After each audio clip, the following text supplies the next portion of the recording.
Hey Shirley, how are you? Welcome back to Grizzly Tarot. As you know, I am Dan. So I'm here to do your personal. I have your email up right here. And it looks like we got a couple readings to do. I do want to apologize that it's taking so long. I want to do them over the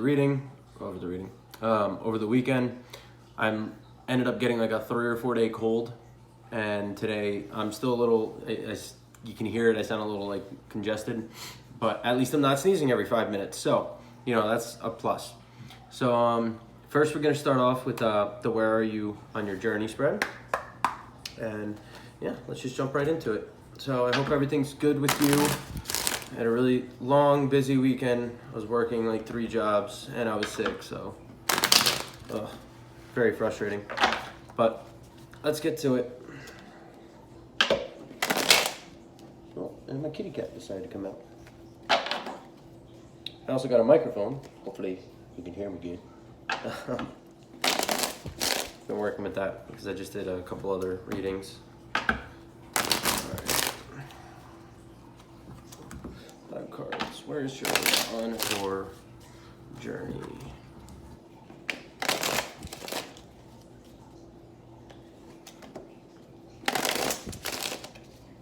Just see 1 sec.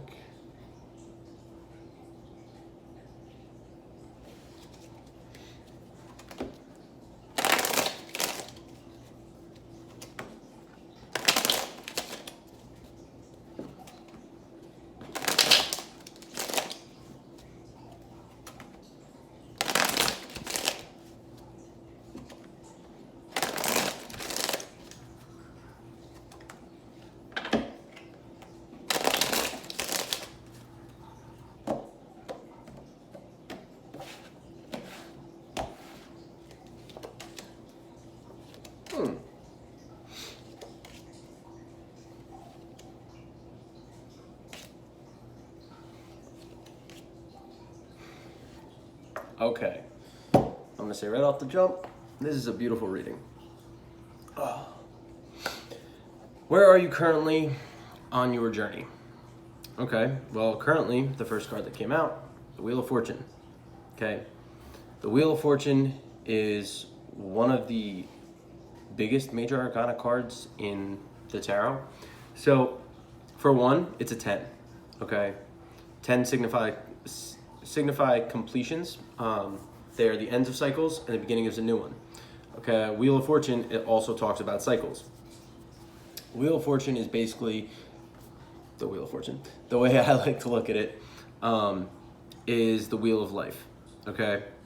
And it's basically, if the Wheel of Fortune is going in the reverse, you feel like life's going against you, negative, bad luck, things happening, like shit like that, right?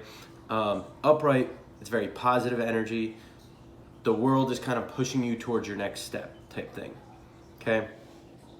So this could be, maybe this is why you're saying you like really feel like you need a reading now and like you were really looking forward to it, because I don't know your whole situation, but maybe you're going through a lot right now and you feel like the whole world is crumbling down around you. Whatever is going on, know that this is for your highest good and the universe is doing this for your highest good, okay? The Wheel of Fortune is literally like almost like divine intervention. The universe is coming in at play here to say, hey, well, you've been here for a while, so what, we need to kind of kickstart you over to here so that you're farther along in your journey. So right now on your journey, you're literally at a turning point where the universe is stepping in and saying, all right, time to move on to the next thing. All right, time to take the next step. So you're kind of being forced out of an old cycle, or out of an old, I say cycle because that's the best word I can think of, out of an old situation, something that like you've outgrown, something that no longer resonates with you. So the universe is literally pushing you out of it, saying, hey, you have more important things to worry about. Let's move on, get you to the next step, okay? So now, what might be blocking you is the Empress in the reverse. So the Empress upright is a card of beauty, abundance, wealth could be, but very grounded, loving, beautiful energy and abundant energy, okay? What's blocking you right now is that you're not in the Empress state, okay? And I'm sure it's literally just because of everything that's going on that it's kind of bogged you down a little bit. And it's basically like dulling your natural shine. Because naturally, what is everybody? Without even trying, without doing anything, what is everyone? Everyone is love. Everyone is the universe. Everyone is spirit. Everyone is energy. It's all the same, right?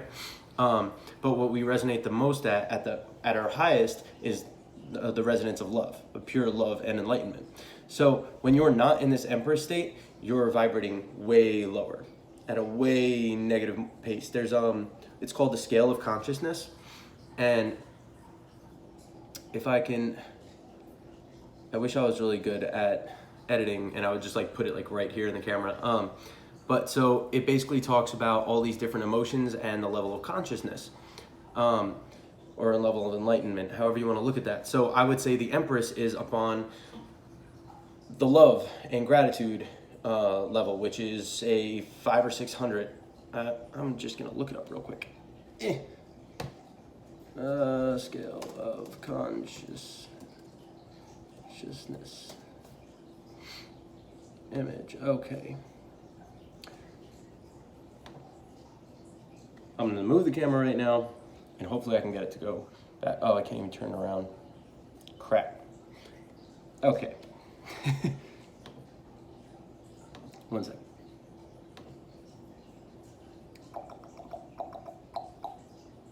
I'm showing you this because this is something that somebody that I follow on YouTube, very enlightened speaker. He speaks about this a lot. Aaron Doughty, if you want to check him out, AARON space DOUGHTY, I believe. So this is the scale of consciousness. Okay, just glance at it real quick. Just hold it there for a second.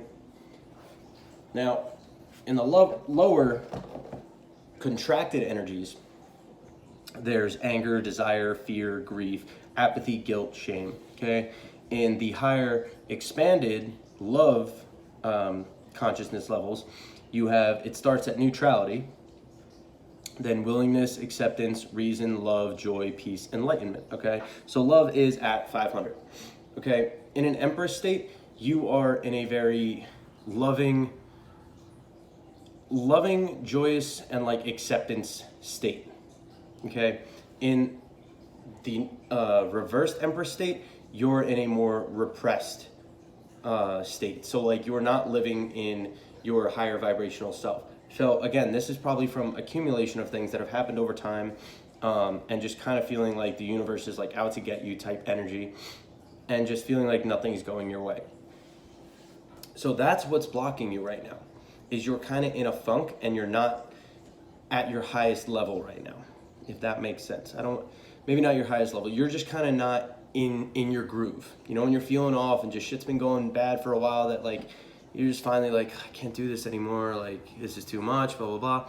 And you get into a mood, you get into a funk, and you stay in that funk for a while. That's basically what's bothering, or what's blocking you right now, is you're not in your highest energy right now. You need to step back into that Empress mode and be like, okay, I know who the fuck I am. I know what I deserve. I'm a beautiful, abundant, caring person, and I deserve everything that the universe is willing to throw my way, which is literally everything. You just have to ask for it. Okay, so your block is just not feeling in that energy, not feeling in your spot or in your place when you should be. Okay, so now what aid can the universe provide for you? You have the 10 of Swords. Something is coming to an end. And again, this is what the Wheel of Fortune is here about, is something in your life is being pushed away so that you can move on to the next level. Okay, whether this is a relationship, or it doesn't have to be romantic, it could be friends, family, could be romantic, I don't know. But the universe is helping you by putting an end to something. It's a 10. 10 of Swords, it's a 10. Okay, 10s are completions. That's completion of one cycle. When you complete one cycle, you automatically start something new. You go back to the 1. But before you go to the 1, you have to go to the 0. The 0 in tarot is the Fool. You have to be willing to take that leap of faith. Okay, that's what the Fool represents, is a leap of faith. So the universe is putting an end to something, putting an end to pain and misery and betrayal, like feeling backstab type thing. It doesn't have to be, that's just what the card represents a lot of time. But also, notice she's miserable. She's covering her ears. She's like, no, I hate this, I hate this, I hate this, right? Swords are mental energy. This could also just be a very mental thing that you're trying to get out of, or that the universe is trying to push you out of, okay? But whatever it is, it's an ending which is going to lead to a new beginning in some way, shape, or form. And also acknowledge that when you've hit the 10, the worst of it is over, okay? You might still have some residual energy that lingers and bothers you, but the worst of it is over, okay? And that's what the universe is helping you with here, is coming in to say, hey, we're ending the worst of it, and you can move on from here. But something is coming to an end, and something is changing for your highest of good, okay?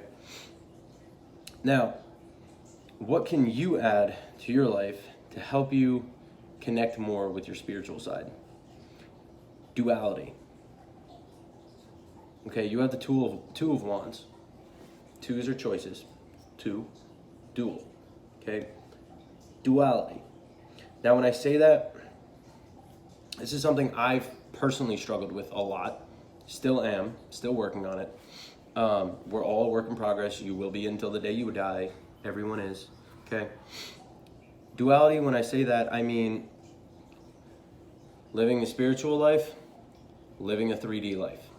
3D as in the real world, in reality, and strictly sticking to that versus spiritual.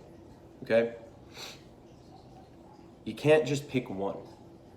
I've been listening to a shit ton of Alan Watts lately. If you don't know who that is, he is a philosopher, absolute genius. And he spoke about monks, and I forget the two terms, but there's one type of monk, let's call him type A. Now, this is the type of monk who goes and secludes himself and goes into meditation and basically cuts himself off from the entire world, lives in silence, never speaks to anybody, and only lives in the enlightened stage, in the consciousness. Like when you meditate and you close your eyes and you get to that perfect state of being, that's like pure consciousness, okay? Type A monk lives in pure consciousness, okay?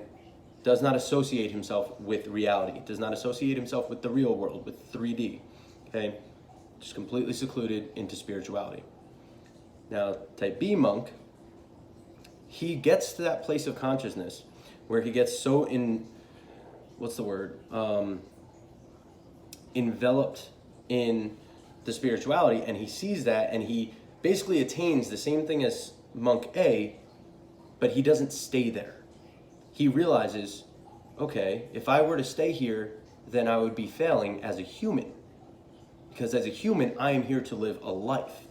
Okay, so he comes back from that conscious state, but takes all those lessons. And he still meditates, still connects to spirit, but he lives a life of duality. He doesn't just choose spirituality and stick to just that. He doesn't abandon spirituality as a whole and say, oh, I'm just going to live in a 3D. No, he lives with the two. He lives in the real world, but he has all this knowledge knowing that he is connected to anything and everything around him in a spiritual sense, and that spirit is always there to guide him. Okay? This is your advice here that you can add to your life, is more duality. I have a feeling you've been, it could go either way. I could be wrong here. But this is what most people fall into, including myself, is getting too stuck and set on the real world. And I know that kind of sounds a little ridiculous, okay? Because it's like, it's the real world, you have to focus on the real world. Like, I got bills to pay, But when you focus too much on the real world, you're pushing away spirit. And spirit is what is guiding you. So if you push away spirit, who's guiding you? Yes, you can guide yourself, but that can only go so far, So you need to incorporate more duality in your life so that you can connect. Don't just push spirit away, but also don't just push reality away, okay? You have to find that healthy mix in between where it's like, okay, I'm living in reality and this and that, but I'm connected to spirit. I'm following spirit and doing what spirit asks of me and spirit guides me to do, okay? And again, this is something I struggle with all the time. And it's hard. And I'm trying. And I need to give myself more time to meditate and, be quiet and just go within a little bit.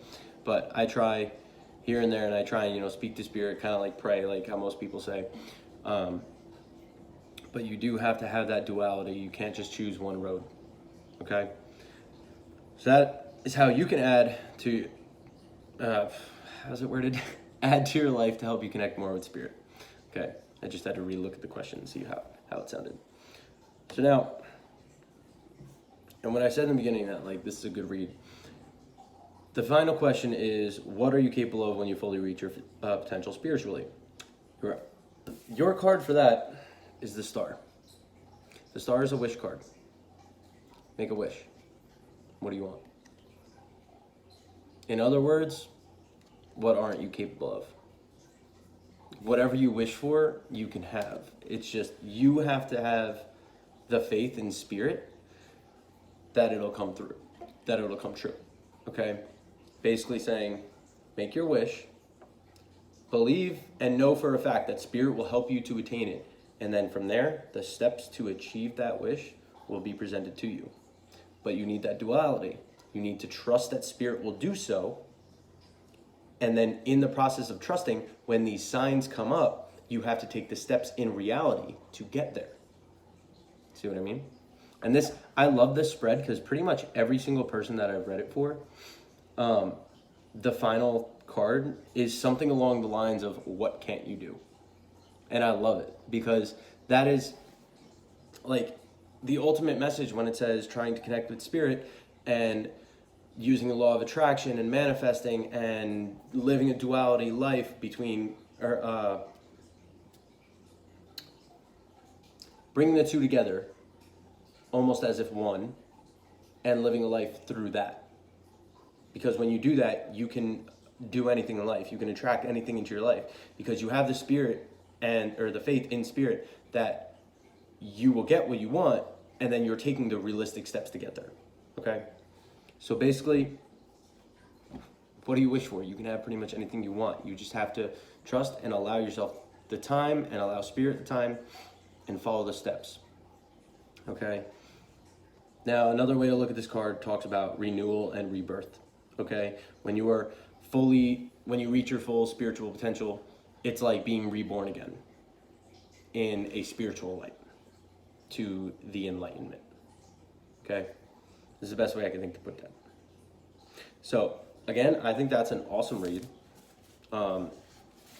Just know that whatever is happening right now, it's for your highest good, and the worst of it is over. Okay? And Spirit is pushing you to the next step in life. That's where you're at in your journey. You're at a turning point. Okay? So, hope that resonated. If it didn't, please let me know. We will fix this. Now, you wanted all 4 spreads. So, we're going to do your Celtic Cross first. Okay? Shirley. So, with the Celtic Cross, this will tell whoever you're dealing with currently. I believe you said you were going through a divorce and you wanted to find something new. So this will probably more than likely pick up on what's going on in the divorce and pick up what happened with him, or her, whichever. I don't know your sexual orientation. I don't judge regardless. Just, I don't want to say one thing and then have you get upset and be like, well, I'm married to a girl. And then me be like, okay, well, I'm sorry. You know what I mean? It's 2019. It's a different world these days. So, like I said, I don't judge. I have plenty of gay friends. But so I more than likely believe this will end up picking up on your husband or soon to be ex-husband. If there's somebody new involved, it might pick up on that as well. Or it just might pick up on you basically doing your own thing. It all just depends. Spirit, what is going on with Shirley in her life? 12 card Celtic Cross.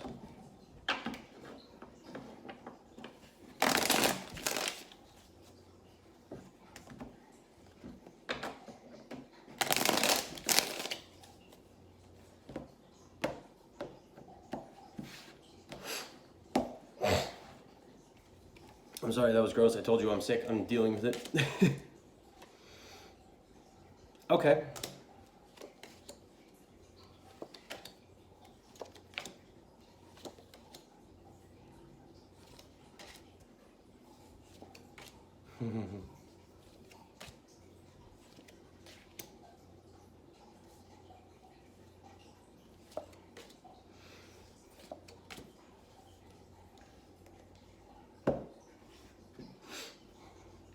All right. So what this is about you going after your own emotional happiness and not giving this dude a second chance, not starting again. You're getting out of this. Well, obviously, you're getting a divorce. Okay.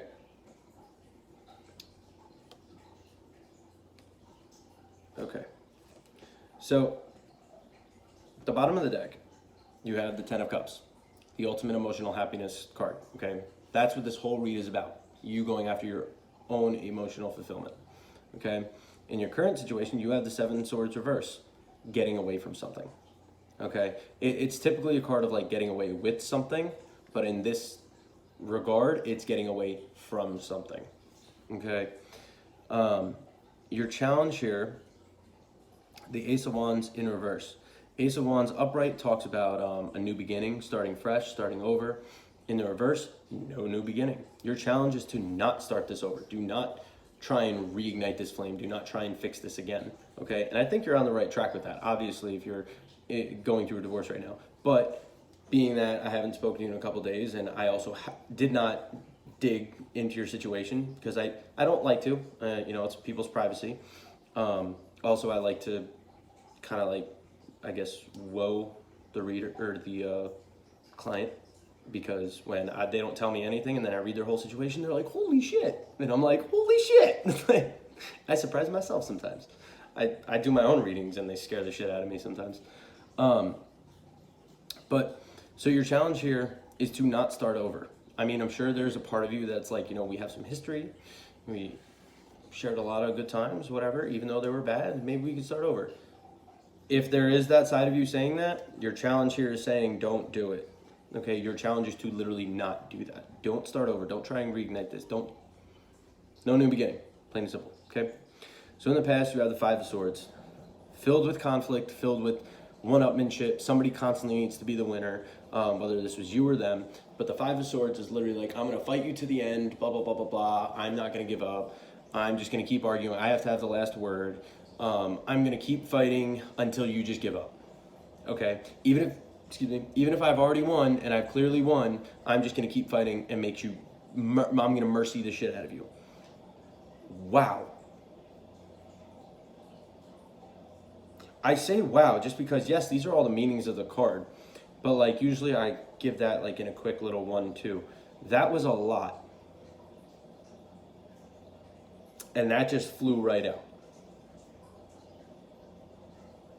My dear, I am sorry you dealt with that. And I hope this wasn't you. Could be. If it was, shit happens. But that's a lot.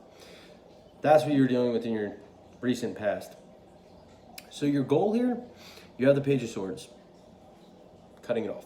Your goal is to cut it off. You're like, I don't want to do this anymore. Page of Swords can also talk about finding a new way to communicate. So maybe you're just trying to find a new way to communicate where it's like, we are no longer romantic. We no longer are together.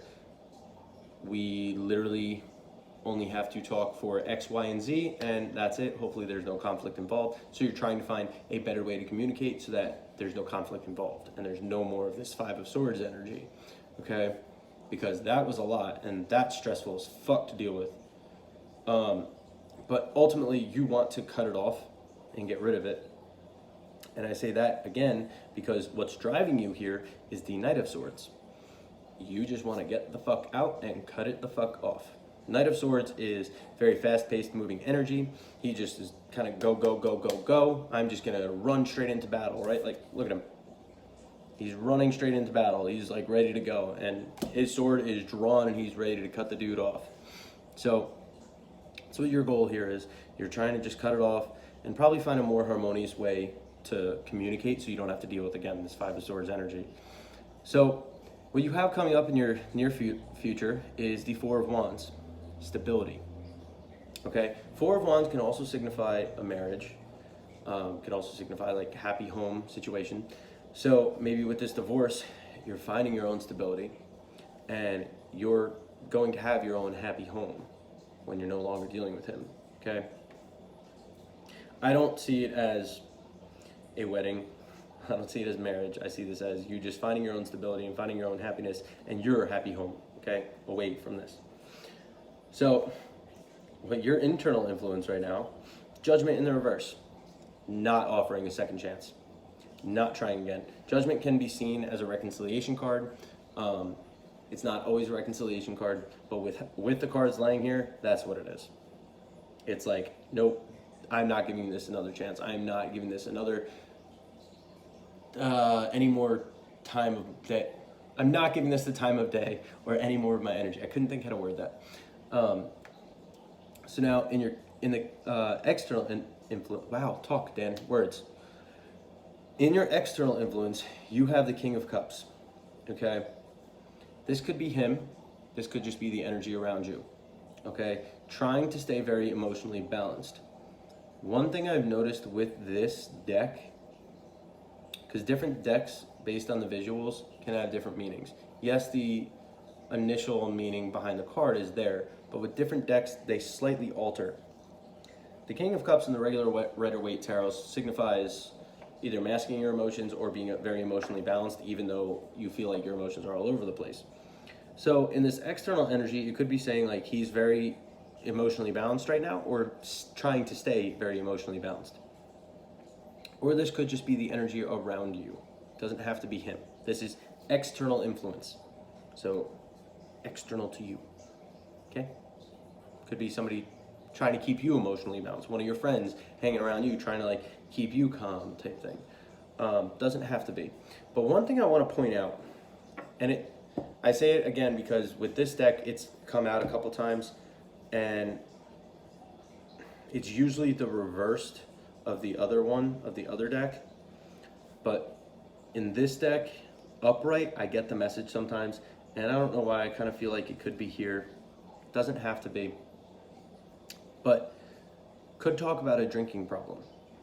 I don't know your story. I don't know if he has a drinking problem. But if I showed you the other deck, it would show very clearly like just a king holding a cup, there's nothing in the cup. From what you can see, there's nothing in the cup. And he's sitting there very calm and just, like literally just. That's how the king's sitting in the picture, okay? This king, very clearly not calm. Very clearly holding something in the cup. Okay, this is a vampire deck, so he's a vampire, there's blood. You know, vampires kind of go nuts when they have blood, or when they see blood, you know. So, I don't know, maybe there was a drinking problem involved, whether this is him or whether this is your coping mechanism.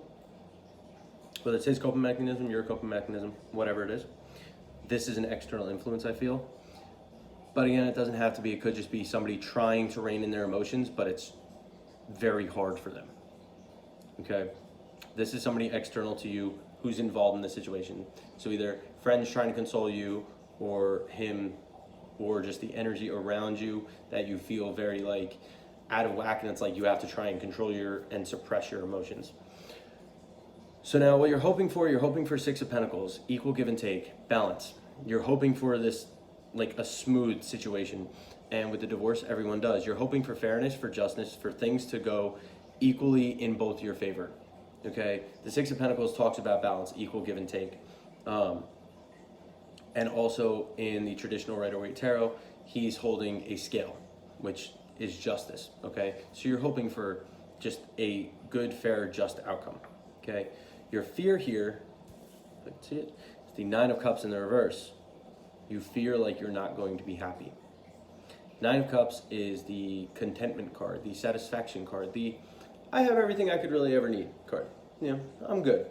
Wish fulfilled. It's known as a wish fulfillment card. So it's like wish fulfilled. I have everything I can need. I'm content. I'm satisfied with life. In the reverse, it's like discontentment, being very unhappy, wishing you had more. It could also signify greed, but I mean, maybe you fear he's going to be greedy in this divorce.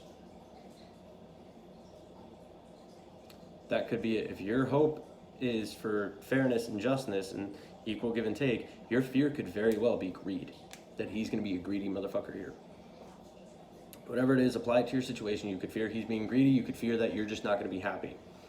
Hang on one second. Let me see. What is my battery on? Are you not?